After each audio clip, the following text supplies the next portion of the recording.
Welcome to season 3 of Two Girls with Grief. I'm Rachel. And I'm Kendall, and together we're just two girls figuring out how to live with grief the best we can. This season, we wanted to have real conversations about building a beautiful life with grief. Because while grief never fully goes away, we believe it's still possible to build a life that holds love, joy, and even hope alongside it. Our hope is that these episodes will be a resource for both new and seasoned grievers, whether you're in the early days of loss or years down the road. And just a reminder, we're not professionals, we're just professional grievers. This is a safe place for honest stories, tools, and reflections that remind you you're not alone in this. So thank you for being here, for listening, and for letting us share this season with you. We're so grateful you're with us for season 3, Building a Beautiful Life with Grief.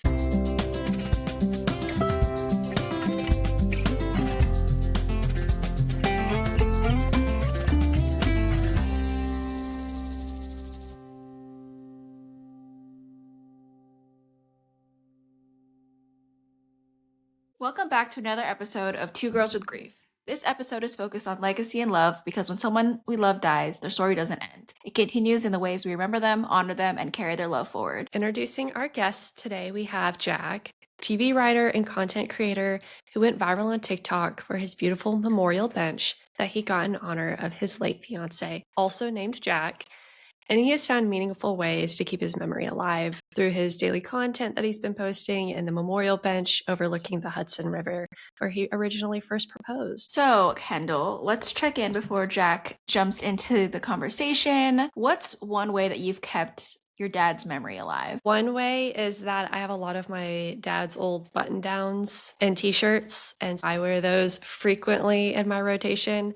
It's something that I've shared with my brother and sister. I made that blanket. It was like a blanket compiled of all his old polo t-shirts that I just didn't know what to do, but I couldn't throw them away.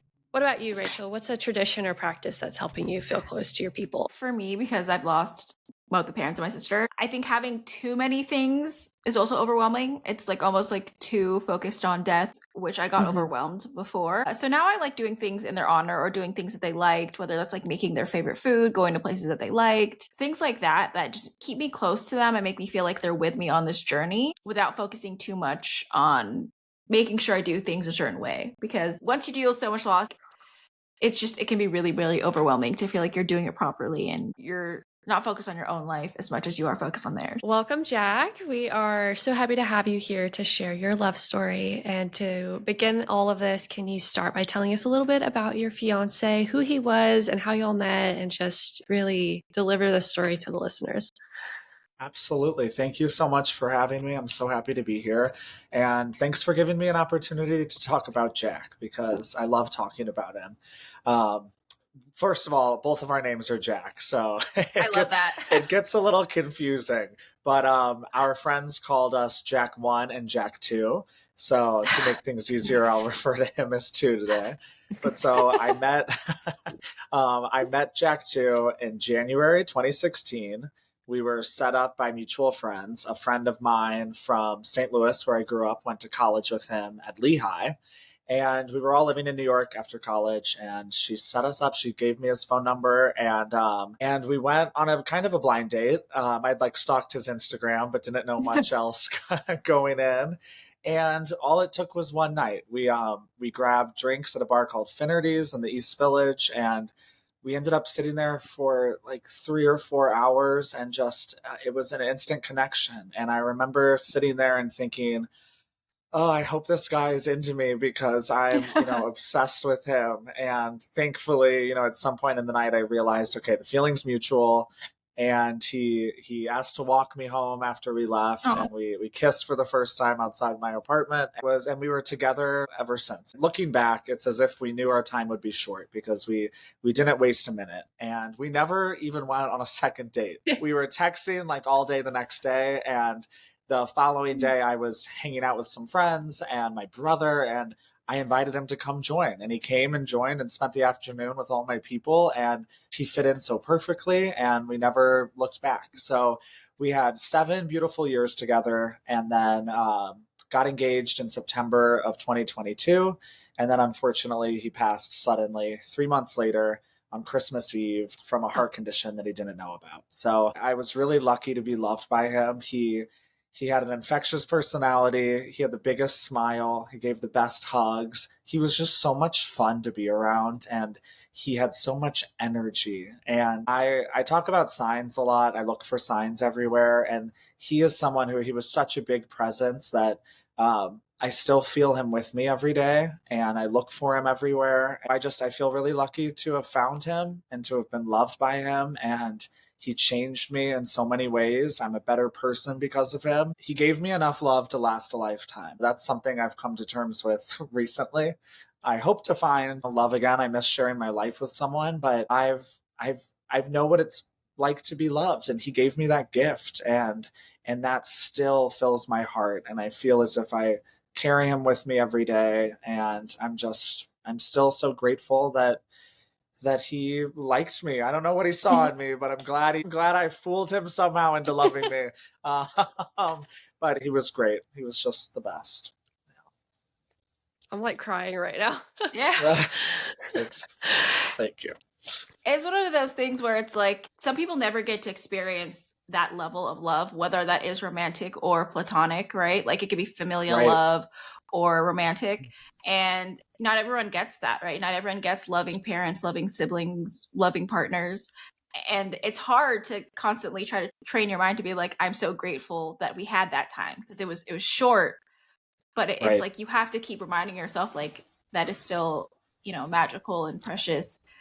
Very unfair, but it is hard to keep that mindset.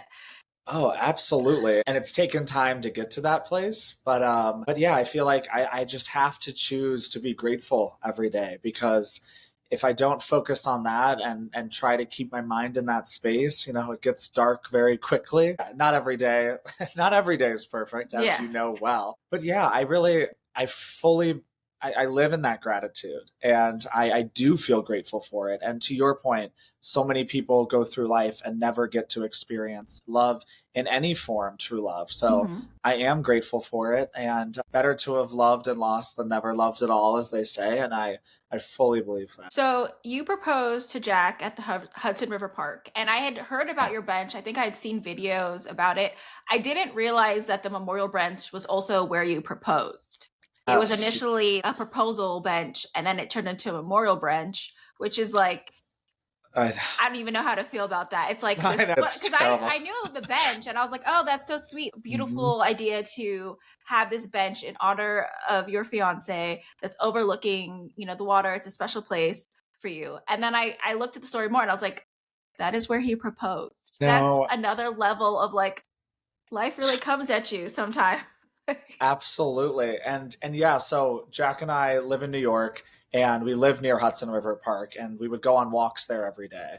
So one night when we were walking over there, I noticed a bench that had a plaque on it for a proposal. And I thought it was funny. I thought, like, oh my God, we had talked about getting engaged. He knew I was going to ask him. So I wanted to find some sort of element of surprise that he wouldn't expect. So I thought putting a plaque on the bench would be a surprise for him. I thought he'd get a kick out of it and find it kind of funny. And so I chose that bench because where it's placed, it overlooks Hoboken across the river, which is where Jack lived when we first met. And it was right in front of the LGBTQ plus memorial. And so something Jack and I spoke about a lot, and it's weird looking back on this, but we always spoke about how lucky we were to be alive in this moment. Even 10 years prior, it wasn't so easy to be openly gay. Gay marriage wasn't legal yet. And we thought a lot about, all the people who sacrificed so much, lost their lives to intolerance and hatred that paved the way for us to be living the life we were living. So I love that it was in front of this memorial. So anyways, I proposed there, surprised him. It was this beautiful night. And I had planned to switch out the plaque for one that maybe had both of our names and our anniversary on it. And then he passed away. And at first I didn't know what to do at the bench. I thought about not putting on a permanent plaque. But over time, it was my friends who turned it into a memorial. I started receiving photos of friends dropping flowers at the bench or going there to sit and reflect and think about Jack after he'd passed. So I was inspired by all of them to return to the bench. And the first time I went back, I was nervous. At first I thought, how could I ever go back to that spot? Because I thought that bench would be a place we'd go for the rest of our lives together on our daily walks and, remember that night. But when I went back for the first time, I was just overcome with peace, and it's so calm. Jack loved the water. And so it turned into this beautiful space for me to go every day and sit with my grief. And so I decided to put a plaque on it to memorialize him. But my next obstacle was trying to figure out what to put on the bench. And, I started looking at different quotes about grief, and none of them felt right. And they didn't feel like Jack. And I wanted it to be something uplifting because that's who he was. And eventually I thought of the movie Never Been Kissed with Drew Barrymore, which Jack loved. And there's a scene at the end of the movie where she says, "Find out who you are and try not to be afraid of it." And Jack always spoke about how once he started living his authentic life and came out, everything else in his life fell into place. So I thought that's a message that he would want people to see when they see his name. And so I'm happy that that thought came to me. I'm happy I chose that quote, and I'm happy that it resonated with people. The bench has been the biggest blessing, and I am so grateful to have that place to go to every day. I love that quote. I think that's so beautiful. I have chills right now thinking, like, hoping someone is going to love me that much the way that you love him. I'm like kind of misty as you're telling this story, because this is kind of like the fairy tale we all hope to have in our lives. So like having a physical space of remembering him and a place for your friends to go to, how do you think having a physical space like that has helped you in your grief, has helped your friends, helped your family? Absolutely. It's been crucial for me because I walk to that bench almost every morning and I have my coffee, and it gives me space and time to sit with my grief and reflect. And that's kind of become my routine. Some people turn to meditation or prayer. And I feel as if I do a combination of those things when I'm sitting at the bench. Sometimes I'll listen to a podcast or listen to music. I have my grief playlist when I want to be in my feels. But having that space and carving out time in my day for it has been so necessary, because as you both know, if you bottle up the grief and push it down, it's going to come to the surface. And so I think making time each day for it helps. I still have moments where it's triggered and it comes up, but I feel like it happens less when I'm making time for it each day and giving myself permission to grieve. So having that space, making that time has been crucial for me, and I'm just very grateful to have that space. Yeah, I think that's so important to have that acknowledgement for your grief. When I think the narrative for so long was you don't talk about your grief in public, you don't talk about it with people you love. And I mean, Rachel and I have explored that topic Yes. really deeply. Yeah. How did that even happen, and how do we become a culture where we don't talk about our grief? But yeah, incorporating it a part of your life, you feel almost at one, like you're not separating the grief part of you and the real you. It's like Yes. this is all one part of you. Absolutely. And you know what? That's why I love what you're doing, because you two are doing a great job of breaking the silence around grief. And I agree. How did we as a culture get to this place? And how are none of us prepared to grieve? We're all going to lose someone we love in our life, Yeah. but none of us have the tools to navigate it. And granted, I guess even if there was a class in school, we still wouldn't be ready, right? Like we are never ready to say goodbye, whether a loss is expected or unexpected. You know, until you're in it, you're not ready. But I just wish it was something we talked about more. I wish people understood that it's okay to cry, it's okay to talk about them. And so that's why I think the work you're doing is just so important, and it's helping people, it's saving lives. So I'm proud of you two for starting this. It's great. Thank you. I feel like that love that you had with Jack is so special, but it's hard for me to care about new people in the same way, the deeply love way, when you've lost so many people, that it's easy for me, even like with dating, if I'm dating someone, to be like, that didn't work out, okay, bye. Like it's not that bad. Like it doesn't hurt as bad, but I also don't think it's necessarily like as loving, as deeply, right? Like if it was that type of love, it would hurt more, but it's that type of thing where you're like, oh, it's not going to work out. Okay. Not that it doesn't hurt at all, but it's like, I've dealt with way worse, so I'm going to forget about you, and it's okay. Absolutely. Yeah. You've survived worse, and you know that, and it gives that perspective. But it's such a beautiful experience, that type of love. And it's like hearing your story, even though it was cut short, I'm like, maybe that is a special thing to be open to. Even if you only got 7 years, it's like the way that you talk about him and the way that I see you talk about him on TikTok and social media, it's like you loved him so much and it was such a beautiful love. And like, I think that's really special. Like maybe there is reasons to be open to love and not be cold-hearted anymore. Absolutely.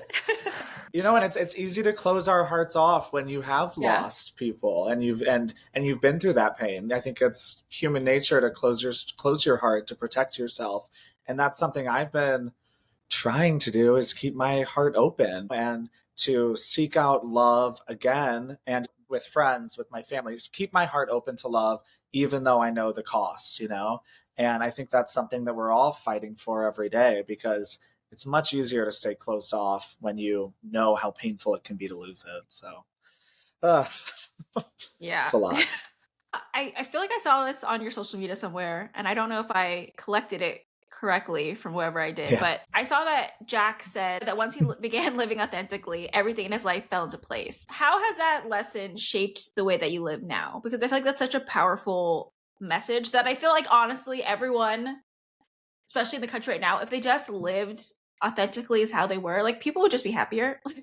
They would just Totally. they wouldn't be hating on people. If you just live who you are and love who you are, like you're not worried about what other people are doing. You're not. Right. What legacy has that left with you?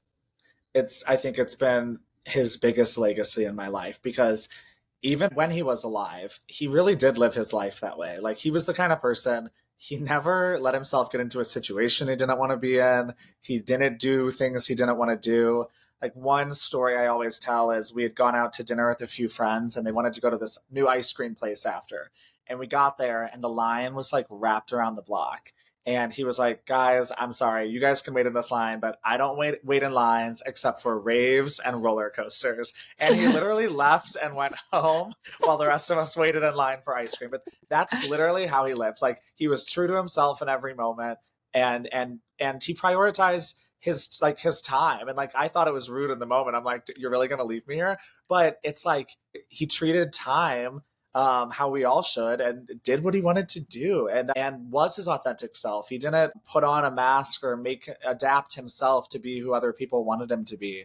And I think that while we were together, you know, I was the one who always would sweat the small stuff, and I was so worried about what other people thought. And it even manifested in ways like I wasn't comfortable sometimes walking down the street and holding his hand. Like, I'm not good with PDA, and I didn't want to make other people uncomfortable by us showing our love in public sometimes, like stupid shit like that, and that he'd get bothered by and be like, why do you care? And so I spent so much time worried about what other people think, I think my entire life. And the biggest thing I've been working on since he passed is to live how he did and to be true to myself. And part of that has been putting myself out there and posting these videos. Like, it took me 2 years after he passed to finally have the courage and just start speaking openly and authentically and saying what's on my mind. And all of that is, you know, a tribute to him. And I wouldn't be doing it if he weren't the person he was. So I feel like that has impacted my life completely. And I hope that that's a message that gets out to people, because as we all know, life is too short to live for anyone else. You've got to make yourself happy and do what's going to make you happy. And no one's thinking about us as much as we think they are. You know, whenever I find myself spiraling, I'm like, okay, take a beat, Jack. Like, no one else cares, and just do you. So I'm trying every day, but I think that's a lifelong lesson and journey into like self-acceptance and all of that. Yeah. I love that he's still inspiring you. Like, the way that he lived is inspiring you. And I think that is something that I try to incorporate into my life too, is like, they can still inspire you and be with you in different ways. You can carry them. You can remember things that they taught you and still change and grow. And it's kind of like they're here with you. But I think that's a beautiful thing to mention, is like, it took you a while, but you're still living in his honor and he's still inspiring you in ways. I'm sure he's looking back and being like, I'm so happy that you can be yourself, because I think it just, you feel happier, right? Like me and Right. in a different way. And I sort of in the same way, but me and Kendall, we didn't used to talk about our grief. And because of that, you kind of hold like the shame and this like part of you that is like hidden, because you're not just like, you know what, today sucks. Today was hard because I really miss them. Or people are talking about something and you're like, well, it's a little sad because my parents aren't here or whatever. When you keep that in, you keep those thoughts in yourself, it's like you're kind of living in a separate world from everybody because you're having all these grief thoughts. And I think also people assume, because most people don't just say it out loud, that you are fine, that you aren't thinking about it, that you're not bothered by these things. So by being comfortable to share it, it's like you feel more like yourself because you're not hiding that part of you that's grieving and sad. And just like you know, you're speaking about it now. You do daily grief thoughts and you share about Jack, which, you know, I'm sure he's proud of you being like your authentic self and sharing your love story, which is a very beautiful love story. So I'm glad that you are sharing it because it is very sweet. Like, yeah, this isn't part of the question, but I think something that talking about this makes you think of is like, you know, your love was a 7-year love, but it was like amazing and a beautiful love story. And I think when you think of relationships now, the dating culture is horrible. and Yes. and I think also it's like people think long term all the time, like, well, let's plan on our lives. And the truth is we don't always get that, right? You lose your partner, you lose whoever you lose, you don't always get that time. And I think it also makes you think like if you love somebody or there's a connection, just sometimes it's important to just go for it, I think, at the same time and not necessarily think about the long term. And I mean, I think you should, but I think there's also beauty in thinking like we love each other now, In or we this could love each moment, other. like Yeah. right now, it's perfect. And just experiencing Yes. that together, because I think that's also really hard. Connection with people, especially when you've been through grief, is really hard. Yeah, absolutely. And hearing your story, I'm like, maybe there is something special about just going for something, whether you know it's going to work out or not, because there's a connection. Because I'm definitely more like hesitant about any of those things. Right. So for all the people that are also jaded with love, let's look at Jack and Jack and be inspired. You never know. Like love, whether it's long or short, it can still be a beautiful legacy in your lifetime. Absolutely. Beautifully said. Yeah, this segues so well into talking about legacy and then what this whole experience has meant to you. And what do you think Jack too would think about being remembered this way through the stories that you're telling online, the bench, your friends and their contributions into it? Yeah, absolutely. Well, you know, when I started posting on TikTok, I never expected it to have the reach it would have. I never expected it to resonate with so many people. I never expected to still be doing it today. I started it in January just as like a way to get my thoughts out. And it's been so moving and life changing. And it's helped me with my grief so much. But back to Jack. He was big on Twitter. He loved to tweet and he would post stupid tweets like all day long. And it was like his dream to go viral. Like he used to always say like, I want one viral tweet.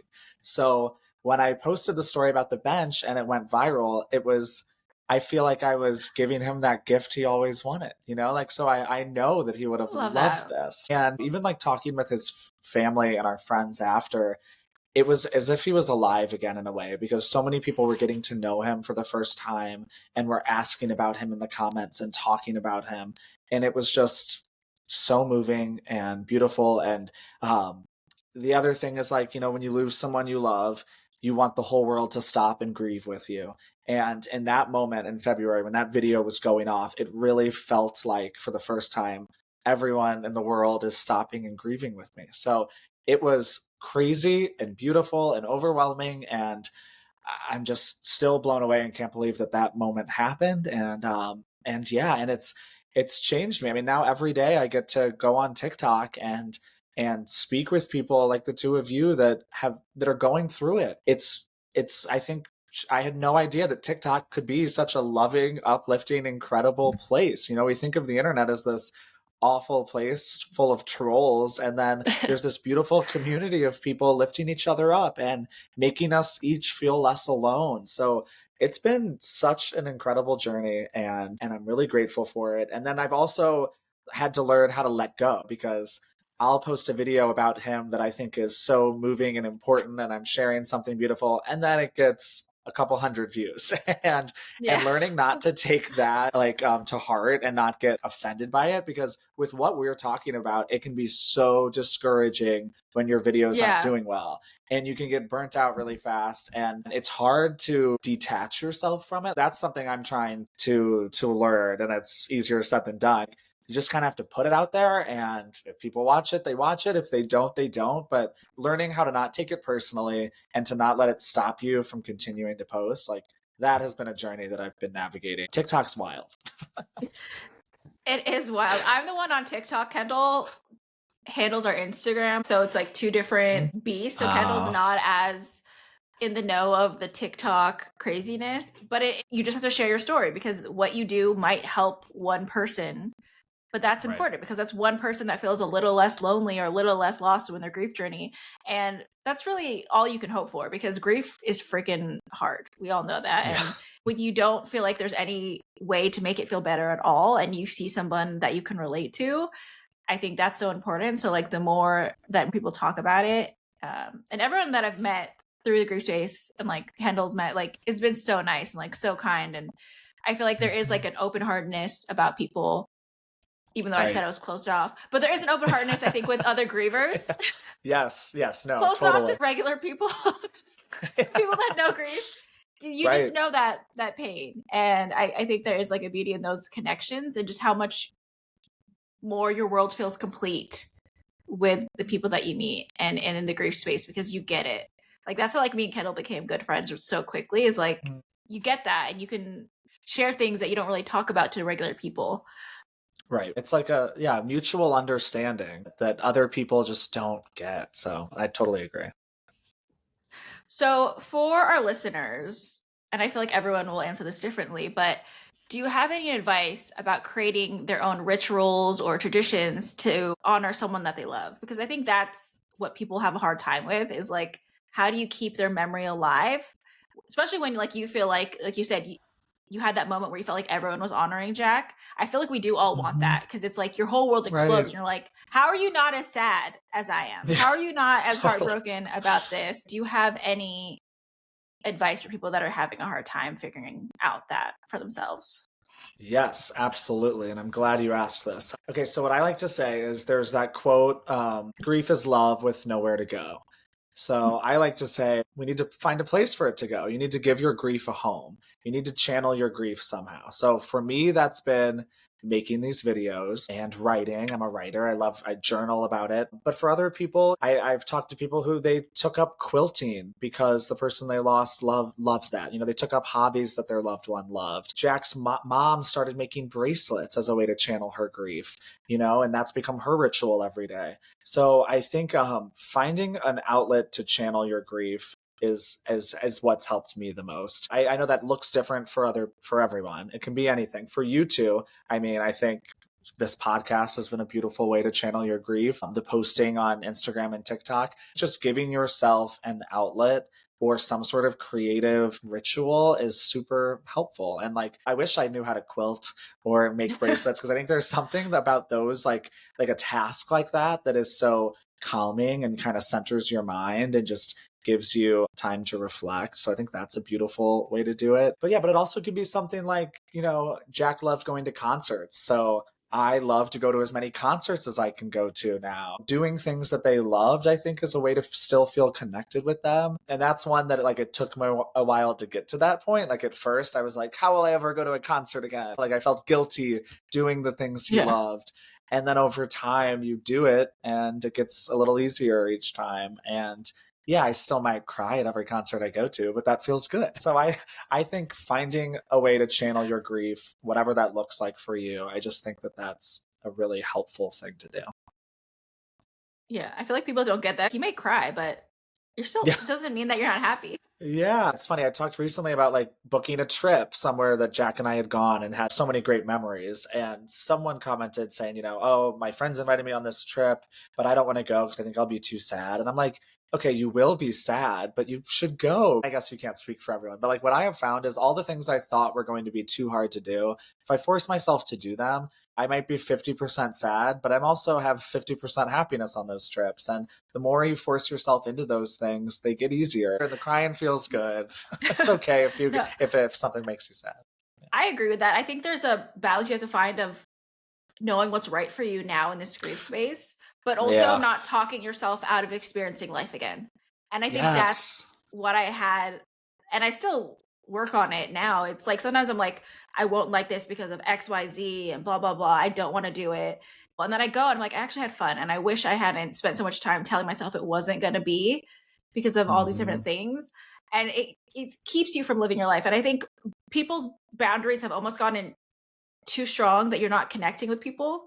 And so I think figuring out like those boundaries is important, but sometimes you can talk yourself out of it and you're not experiencing life because you think you won't ever be happy with it.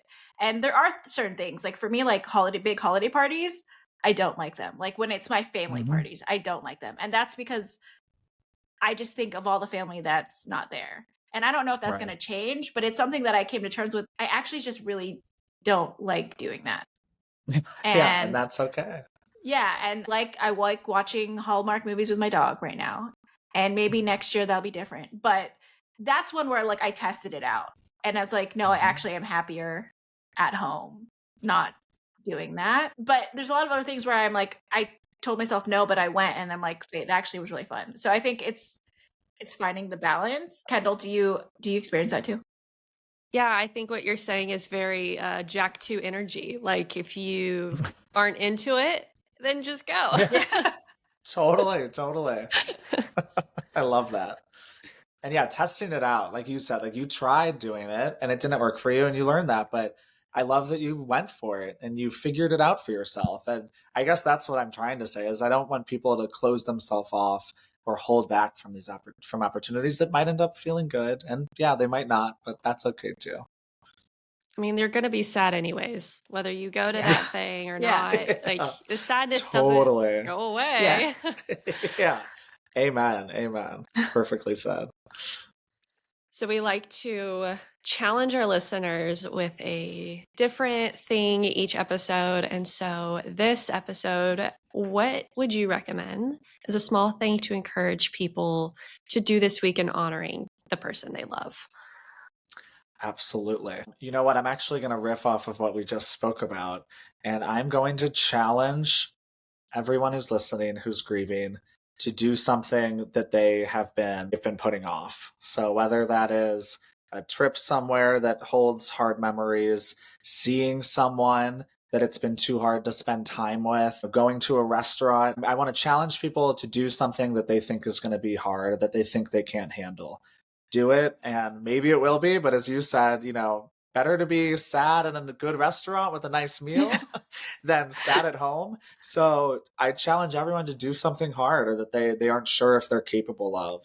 And I hope that by doing it and forcing themselves to do it, whether it goes well or not, it'll make them stronger and they'll show themselves that they have more courage than they maybe thought. So challenge to do the hard things. That's my challenge.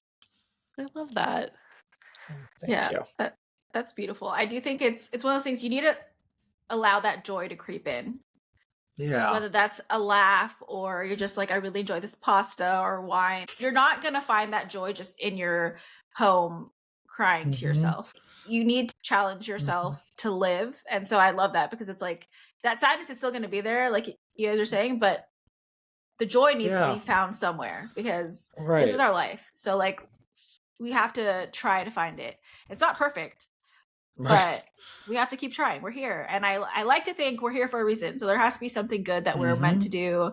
And you miss out by not trying it. So everyone absolutely follow Jack's challenge and please let us know what you did because we would love to hear what you did and how it helped because I do think you have to challenge yourself on this grief journey because man, it's so easy to just be sad and give up because it's freaking hard. So no like shame to letting it get you down. But I always like to say like, if you need a day in bed, take it, but don't Mm-hmm. stay in bed. You know, like you get the one day and then you try again the next day. You have to know that balance of like, we can't stay there in that sad place, but we do get to feel that sadness when we need to. So we always like to include joy spotting in our episodes and pointing out those moments of joy. So what is one thing that has sparked joy with you this week? I love this question because I'm always trying to cling on to joy. And this is something so small, but like, I think it just shows how it can be something small. And I have a coffee shop that I love that is like right on my block that I go to almost every morning. And I love it there, but they had a horrible seating situation. They had these tiny tables with stools. And it's the one thing that's always bothered me about it because there's only like 2 seats in there that are comfortable. And yesterday I went in there and they got new tables and they redid the layout and it is so much better. And I can't tell you how much that's going to impact my life because like I like to go there to write and do work. And I'm just thrilled. So that was one moment of joy that I was like, God bless. Like my prayers have been answered. So that was something small, but also I connected with a friend on Wednesday night, one of Jack 2's best lifelong friends. Her name's Alyssa. And she is one of the greatest gifts that Jack gave me because I consider her my best friend now. And I love her. And the fact that we can talk about Jack and laugh and cry and just meet each other with our grief. Like she has been so instrumental in my healing. And I hadn't seen her in like a month. And we got together on Wednesday night and just had the best time and laughed and cried and all of it. And so that was, I think, the highlight of my week. And she brings me joy. Being with his people brings me so much joy. Well, that's so sweet. I can see Kendall's Thanks. eyes. I love it. I know. I was like, oh my God, that's so beautiful. Yeah, I think I'll share my joy thing and Kendall share hers. I think if you close yourself off, you don't welcome the people that can come into your life because of your new experiences. Even like Kendall, I wouldn't have been friends with her had I not joined a grief support group. We wouldn't have met. Also, I feel like Kendall still has the parts of me that I like have given up in many ways. Like she's the type of person that will pick you up from the airport and send you care baskets and like really thoughtful gifts. And especially with my sister, like she reminds me so many of those qualities. Oh. And so I think it's like, had I not opened myself up to more healing and more like connection, I wouldn't have met Kendall. So I think it's beautiful. You mentioned like, you never know who's going to come into your life after it, and you can welcome those people in, because a lot of times when you lose people, your people in your life don't get it, or they think that you've changed, or they don't understand why you're different. And so sometimes you need to find that new set of people that get it. And it doesn't mean like you're stopping friends with people, but it allows you to also have the new people that you appreciate. Kendall, do you know yours? Let me think about this. Like this week went by really quick. It's a continuations of all my other joys of my brother getting a car. So my brother was in a car accident like a month ago. It's been a learning journey for us both because we had never bought a car before. When we bought cars in the past, our dad was with us to handle car dealership things, and that's something we let the dad do. And now we don't have a dad, so we're having to learn this for the first time. And it was kind of like, yeah, it could be annoying to drive him around everywhere to his appointments, to all the things he had to be at. But we really had such a good time together. And I was learning so much about him because we just now had time to talk. And we finally got him a car, and I'm so proud to like see him handle it. He had done all this research. I like saw him like literally in front of my eyes go from being like this 6-year-old little brother I had to this like 24-year-old man who was like on top of it, asking good questions, had all his paperwork. And I was trying to be not a bossy, bitchy sister. I was like, you're in control, you're in charge, and I'll support you where I need to support you, but you're grown up now. And I was just so proud of him for stepping up to the plate.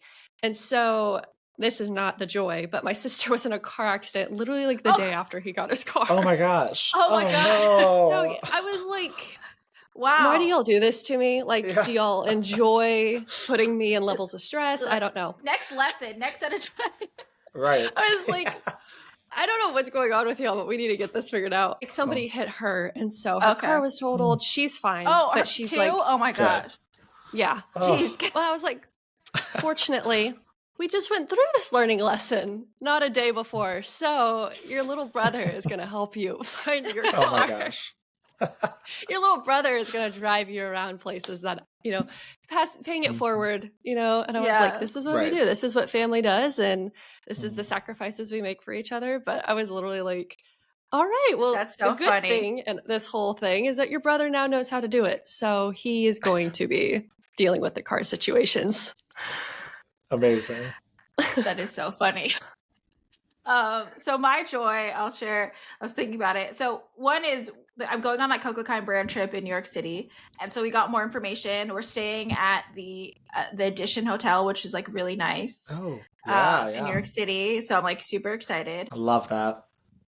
And for the listeners, we will love to hear what you're doing and finding joy in your life. So send them to us some form, some fashion, whether it's email Social or media. DMs, Or DM, and yeah. we'll talk about them. Yeah, we love to share them on our episodes. So, Jack, thank you so much for coming on our podcast and sharing Jack too. I've been following you for a while, been listening to the stories, but it's so much nicer to like have the actual conversation and hear about it. And like you said, we don't often have the platforms to just truly talk about our people and how much we love them and what an impact they made. And I could just see like the love that you have for Jack and just like how beautiful it was. And so I hope that people are listening inspires you to, truly find love, not participate in this current dating culture, but like actually fall in love because it's beautiful. Whether, you get 7 years, 7 months, I think having that type of love is a beautiful thing. So go for it, everybody. Love, truly, because that's what's important in life. So don't miss out on it. Well, thank you so much. And thank you for giving me the opportunity to talk about Jack. I loved this, and I loved getting to actually speak with you after all these months of following your journey. So this was amazing. Thank you so much. Thank you, Jack, so much. So we like to end each episode with just like lessons we've learned from the guests that came on or just things that stuck with us. And it's, for me, I would say it definitely is the love aspect and dating. Like I mentioned, sometimes it can be closed off or just like it's easy to just like, okay, whatever, I've been through enough, like who cares? But I think there is beauty in like, even if it's 7 years or even if whatever time you get with somebody, I think it's important to open yourself up to it. Like if you feel something special, I think it's important to try it out, even if it doesn't work out. And I think as humans, we don't like to get hurt. I think as people, dating culture is like, you don't want to care too much about anybody right now. And I think if you listen to this episode and you listen to how Jack speaks about Jack too, it's so beautiful. And like, how can that not inspire you to like want to be in love and want to love somebody wholeheartedly? So for me, I think it's maybe opened my mind to dating again, where I haven't really had too much interest in that. But what about you? Yeah, I echo everything you said. And I love Jack's heart in all of this and seeing that even in pain and suffering, and especially with death and grief, that you can still move forward with love and light and openness. It reminds me of this like Buddhist kind of like thought that any type of love you have in your life will always end in some type of suffering. You could have the most perfect marriage for 80 years and someone's going to have to die first and someone's going to have to grieve and feel that pain. Yeah. And is it not still worth it? Like, is it not still worth it to be open to that? You think of all the people you love so dearly in your life and you're like, do you love them enough to go through that suffering? And I think that with my brother and sister, and I'm like, absolutely. I would do it again and again and again. I think about my dad. I'm like, the grief is so horrible and it's so consuming and it's so heartbreaking. And I would do it over and over again if it means having my dad in my life one more time. That's an easy exchange. That's not even a conversation. I would do that because the love is so big. Yeah. And I think that's like such a important piece to point out. It's worth it. Whatever love you get to feel on this earth with other human beings is worth it. Yeah. No matter the time that we get. And we have to stop overthinking things sometimes, because when you love people and care about them, like all you get is time. The time is so precious. The moments are precious. The new memories are precious. So that's what we should be focused on. And yeah, it is worth it. When you think about it, it's like I would never consider not loving my sister or my parents as much. Exactly. Yeah. And I think we have to think about that in terms of new people, where I know I'm not the only one that gets closed off about meeting new people and letting people in. And you miss out. We wouldn't have this podcast, there's just, and we want to just have this great conversation with Jack. It's like you miss out on all the things that you close yourself off to from all of that conversation with Jack. Like, just love people, just let it happen, just see what happens. Because our time is short. And if there's somebody special, whether platonic, romantic, whatever, just like spend time with them, love them. And if you get good memories and experiences out of it, like that's a win, no matter how long it is. Yeah, I 100% agree. So we would love to hear whatever lessons you may have learned from this conversation, anything that you took away. So comment on this episode. Don't forget to subscribe, send us a DM, send us an email. We love to hear from you. Thank you for joining another episode. And as a reminder, we're not professionals. We're just professional grievers, experts on our own grief and our own journeys, learning alongside with you, hearing from these stories. So we'll see y'all again in the next episode. See you next week. Bye.